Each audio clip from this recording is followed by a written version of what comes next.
Assalamu alaikum everyone. Welcome to our channel. Auzubillahi minash shaitanir rajim. Bismillahir rahmanir rahim. মসজিদে প্রচলিত যে 5টি ভুল আমরা সাধারণত করি সেগুলো নিয়ে আজকে আমরা আলোচনা করি। মসজিদের নিজস্ব কিছু আদব রয়েছে। অনেকেই মসজিদে গিয়ে কিছু ভুল বা অসংলগ্ন আচরণ করে বসেন, যা অন্য মুসল্লিদেরকে কষ্ট দেয় অথবা রাসূলুল্লাহ সাল্লাল্লাহু আলাইহি ওয়াসাল্লামের সুন্নতের বিপরীত। তাই আজকে আমরা মসজিদের মুসল্লিদের 5টি সাধারণ ভুলের বিষয়ে আলোচনা করব ইনশাআল্লাহ। আমাদের প্রথম প্রচলিত ভুল হচ্ছে যে দৌড়ে জামাতে অংশগ্রহণ করা, অর্থাৎ ইমাম রুকুতে চলে গেছে, জামাত ধরার জন্য আমরা অনেকেই দৌড় দেই।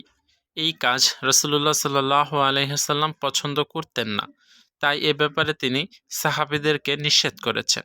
আমরা একটি হাদিসে দেখি যে রাসূলুল্লাহ সাল্লাল্লাহু আলাইহি ওয়াসাল্লাম হযরত আবু কাতাদা রাদিয়াল্লাহু তাআলা আনহু থেকে বর্ণিত, একবার আমরা নবী করিম সাল্লাল্লাহু আলাইহি ওয়াসাল্লামের সঙ্গে নামাজ আদায় করছিলাম। নামাজে তিনি ছোটাছুটি শব্দ শুনতে পান। নামাজের শেষে জিজ্ঞাসা করলেন, তোমরা কি করছিলে? তারাও বলল, আমরা নামাজের জন্য তাড়াহুড়া করে আসছিলাম। রাসূল সাল্লাল্লাহু আলাইহি ওয়াসাল্লাম বললেন, এমন কাজ কখনো করো না। শান্তিপূর্ণ ধীর স্থিরভাবে নামাজে আসবে, আর যে কয় রাকাত ইমামের সঙ্গে পাবে তা আদায় করে নেবে, আর যা ছুটে যাবে তা ইমামের নামাজের পর পূর্ণ করে নেবে। বুখারী। আমরা মসজিদে দ্বিতীয় যে ভুলটা করে থাকি, please like, comment, share and subscribe to our channel, সেটা হলো কাউকে ডেঙ্গিয়ে সামনে বসা। অর্থাৎ মসজিদে দেখা যায় যে অনেক মানুষ বা অনেক মুসল্লি পরে আসে, কিন্তু তারা তার সামনের কাতারের মানুষদেরকে ডেঙ্গিয়ে ঘাড়ের ওপরে পা তুলে সামনের দিকে চলে যায়। এটা অত্যন্ত বিশ্রী দেখা যায় এবং এটা মোটেও ঠিক না। এই সম্পর্কে রাসূলুল্লাহ সাল্লাল্লাহু আলাইহি ওয়াসাল্লামের একটি হাদিস আছে যে একবার আল্লাহর রাসূল সাল্লাল্লাহু আলাইহি ওয়াসাল্লাম জুমার খুতবা দিচ্ছিলেন।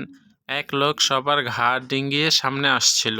আল্লাহ রাসূল সাল্লাল্লাহু আলাইহি ওয়াসাল্লাম তখন বললেন, বসো, তুমি মানুষকে কষ্ট দিলে। আবু দাউদ শরীফ।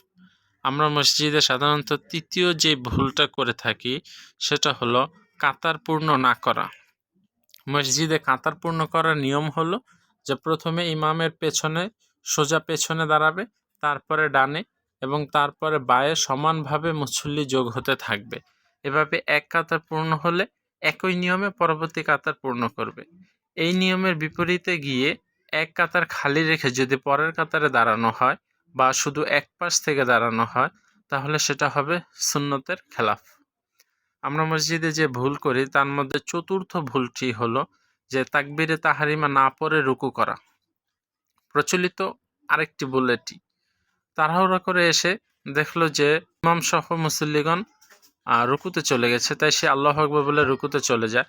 এটা ঠিক না এবং এরকম করলে নামাজও হবে না। কেননা ইমামের সঙ্গে রুকু করতে হলে আগে তাকে তাকবীরে তাহরিমা বলতে হবে। অর্থাৎ তাকবীরে তাহরিমা আল্লাহু আকবার বলবে, তারপর সে রুকুর জন্য আবার আল্লাহু আকবার বলবে, এরপর সে রুকু করবে। আমাদের মসজিদে প্রচলিত 5 নাম্বার ভুলটি হলো যে নামাজরত ব্যক্তির সামনে দিয়ে যাওয়া। অর্থাৎ নামাজরত ব্যক্তির সামনে দিয়ে চলাচল করা বৈধ নয়। অর্থাৎ মুসল্লিদের সামনে দিয়ে যদি যেতেই হয়, তাহলে যদি এক কাতার সামনে হয় তাহলে 1 হাত উঁচু অথবা 1 ফুট উঁচু কোনো বস্তুর সামনে রেখে যেতে হবে। আর যদি 2 কাতার সামনে দিয়ে যাওয়া হয় অথবা মসজিদ অনেক বড় হয়, তাহলে কোনো গুনাহ হবে না। মুসল্লির সোজা সামনে দিয়ে যাওয়া যাবে না, কিন্তু তার ডানে বাঁয়ে সরে গেলে কোনো অসুবিধা নেই। Thanks for watching. Subscribe and press the bell icon for update. Allah Hafiz.